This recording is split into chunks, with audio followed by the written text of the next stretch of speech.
अवकाळी पावसाने व वादळ वाऱ्याने प्रचंड नुकसान झालेल्या शहापूर तालुक्यातील चिल्लरवाडी व परिसर या आदिवासी दुर्गम भागामध्ये आज सुरेश बाळ्यामामा म्हात्रे यांनी भेट दिली आणि चिल्लरवाडी या परिसरातील ज्या गावांमध्ये घराचे नुकसान झाले आहे त्या सर्वांना तातडीने मदत केली जाईल असे सांगितले।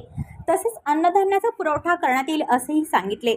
लोकसभेचे उमेदवार सुरेश बाळ्यामामा म्हात्रे यांनी आपली तब्येत बरी नसतानाही आज शहापूर तालुक्यातील साकडबाव पठारावर नुकसानग्रस्त भागाची पाहणी करून मदतीचा हात दिला।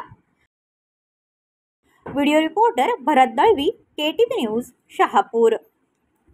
आपल्या परिसरातील बातम्या आमच्यापर्यंत पोहोचवण्यासाठी स्क्रीनवर दिलेल्या क्रमांकावर संपर्क साधू शकता। दूरध्वनी क्रमांक 9833235011। त्याचप्रमाणे अधिक माहितीसाठी स्क्रीनवर दिलेल्या KTV न्यूजच्या ईमेल ID वर देखील संपर्क करता येईल।